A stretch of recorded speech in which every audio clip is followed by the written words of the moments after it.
Welcome everyone! Today we're diving deep into Unit 3 of AP World History, focusing on the massive land-based empires that dominated the early modern era, from about 1450 to 1750. Alright, let's get straight into our learning plan for today. Our main goal is to analyze how these enormous land-based empires were actually built, and, just as importantly, how they were maintained. We're going to break this down into three key themes you've got to know: expansion, administration, and belief systems. By the time we're done here, you'll be able to confidently compare the different methods these rulers used to grow their empires, centralize their governments, and legitimize their power. So here's our roadmap. First, we'll look at how gunpowder fueled their expansion. Then, we'll open up the ruler's toolkit to see how they actually governed. After that, we'll dive into the world of faith, schism, and syncretism.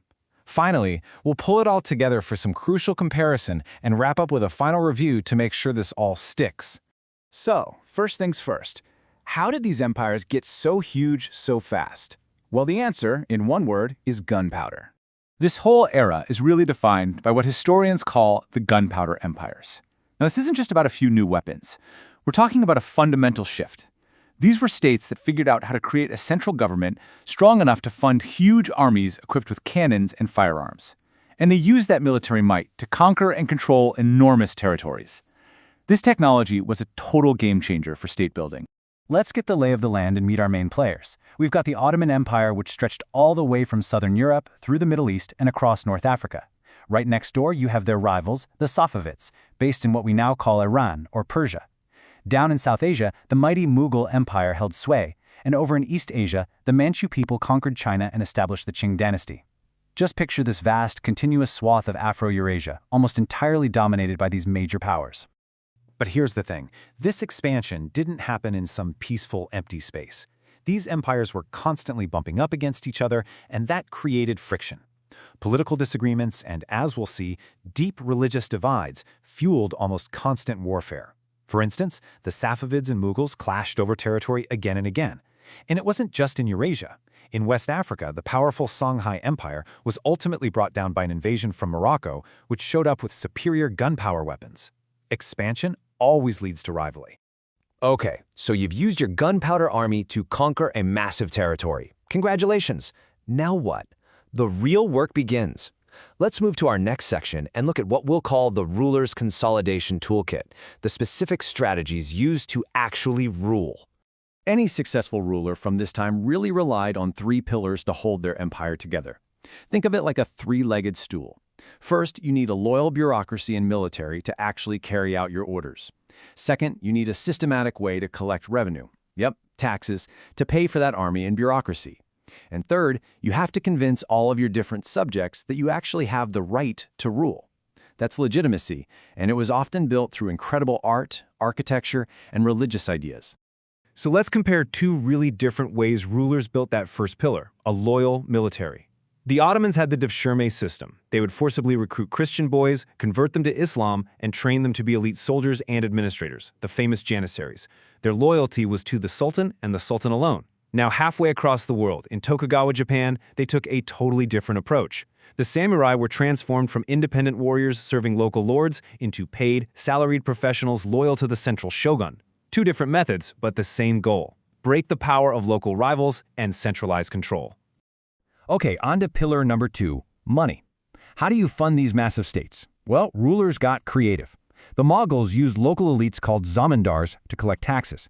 This was pretty efficient, but it also meant those Zamindars held a lot of power in their local areas. The Ottomans, on the other hand, used a system called tax farming. They literally auctioned off the right to collect taxes. This brought in quick cash for the government, but, as you can imagine, often led to corruption and exploitation. And in Ming China, the government demanded taxes be paid in silver, which gave them much more direct control over the entire economy. And now for pillar 3, legitimacy. Take a look at this incredible painting. It's a fantastic window into how rulers projected power. We see the Mughal Emperor Akbar overseeing a religious debate with Muslims, Hindus, Christians, everyone. This wasn't just a friendly chat, it was a brilliant political move. By staging this, Akbar was sending a clear message to his incredibly diverse empire: I am a wise, tolerant, and powerful ruler above the fray of religious squabbles. This art was propaganda, designed to legitimize his rule. All right, time for you to do some thinking. Pause the explainer for a moment. Can you think of another example of a ruler from this period using monumental architecture, a huge impressive building, to legitimize their rule?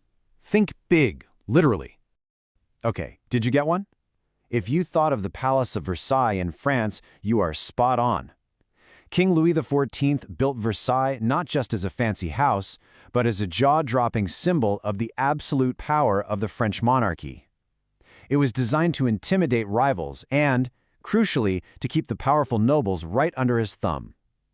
It's a perfect European parallel to the strategies used by the great land-based empires in Asia. Let's shift gears now to our third and final theme, belief systems. You have to understand that in this era, religion wasn't separate from politics. It could be the glue that held an empire together or the dynamite that blew it apart. And there is no better example of this than the intense rivalry between the Ottoman and Safavid empires. This conflict was defined by religion. The Ottomans were the great champions of Sunni Islam.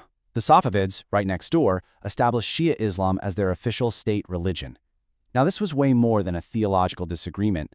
It became a core part of their political identities and fueled centuries of brutal conflict between these two superpowers.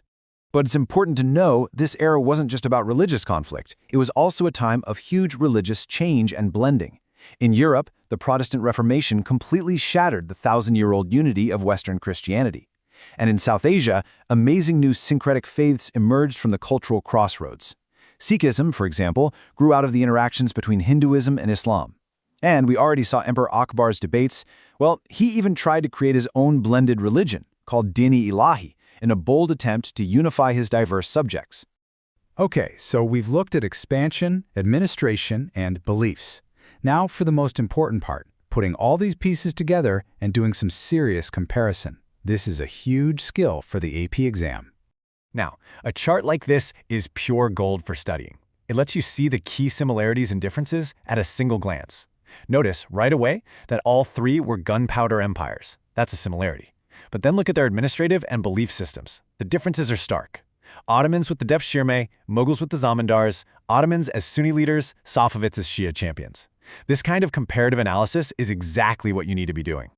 All right, time for another challenge. This is direct practice for your writing skills. I want you to pause right now and write a single, solid thesis sentence comparing the administrative methods of the Mughal and Ottoman empires. Just one sentence. Go ahead.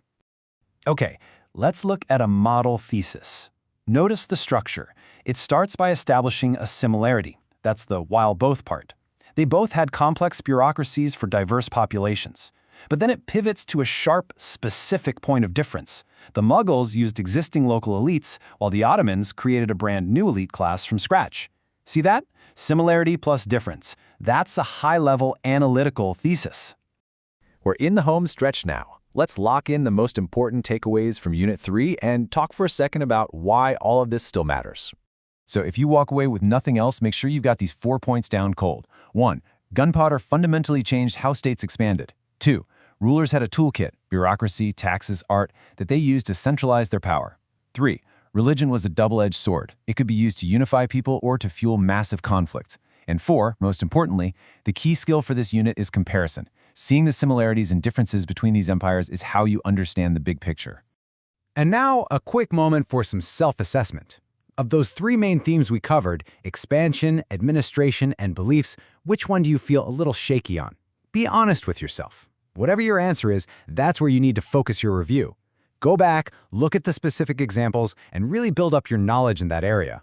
And I'll leave you with one final thought, to connect the past to the present. Think about it. How do modern countries use things like massive government buildings, big military parades, and powerful national ideologies to legitimize their rule today? The technology has changed, for sure, but the fundamental strategies of building and maintaining state power that we've talked about from 500 years ago, well, they're still very much with us. Something to think about.